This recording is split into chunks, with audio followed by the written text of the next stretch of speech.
سلام حبيباتي، مرحبا بكم في قناتي لديليس دونينا. كيما راكم تشوفوا جبت لكم فيديو قصيره. كنت عند لوستي، رحبت بيا واحد الترحاب. واش نقول لكم، كي عرضتني دارت لي هاد البوراك، قلت والله غير ندي مقتطفات صغيره ونديرها معاكم، يعني باش تشوفوا برك كيفاش دارتوا هاد البوراك. بوراك العجين تاع الدار، شحال بنين شحال بنين. سورتو من ايادي لوستي الحبيبه تاعي والغاليه تاعي، ربي يحفظها لنا. كيما راكم تشوفوا هنا راني نوري لكم دارت شويه فرينه، يعني ما كاش كيل، وهاد شويه تخرج لكم قريب 30 حبه، يعني دير الله يبارك.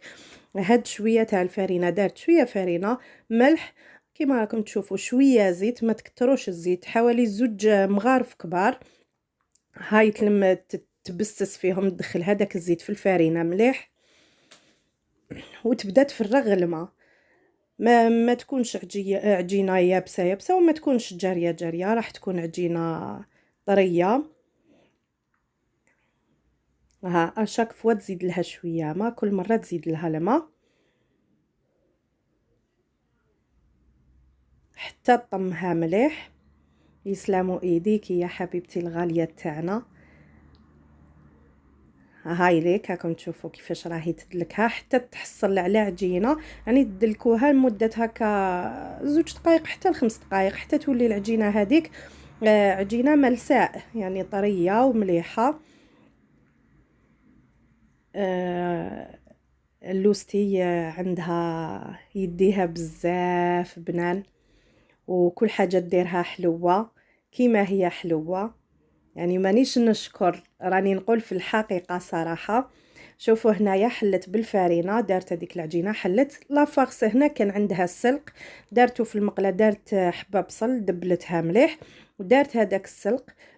دوزناتو هكا بفلفل الكحل، وزاد كسرت له البيض وراهي دير هنا. يجي واحد البوراك الله يبارك، ما شاء الله ما شاء الله، انا بزاف عجبني، يعطيها الصحة. أنا راح نشارك هاد الوصفة يعني معاكم في رمضان إن شاء الله. ومن هاد المنبر نقول لكم بلي أو جاي رمضان وصحة رمضانكم، ويجوز علينا بالصحة والهنا إن شاء الله. هاي ليك اشاك فوا تفتح العجينة. كاين اللي يحبوا يديروها في هذوك ليمول تاع السوفلي يديروها، كاين اللي يحبوا يديروها هكا كيما راهي ديرها حبيبتي الغاليه تاعي. يديروها صراحه يجي فارغ من الداخل، ويجي فيه قرمشه وطراوه والذوق، يعني غير اللي ذاقوا اللي يعرف البنه تاعو. هاي عاودت حبه واحده اخرى معاكم.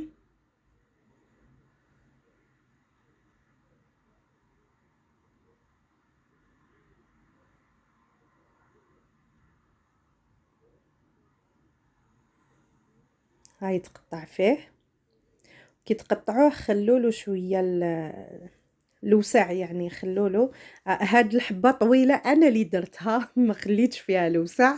على بها قلت لكم خلوله الوسع. شوفوا كيفاش طاب يشهي الله يبارك، شوفوا فارغ الداخل طايب ماشي معجن، يعني وصفه تستحق التجربه. صحه رمضانكم وسلام.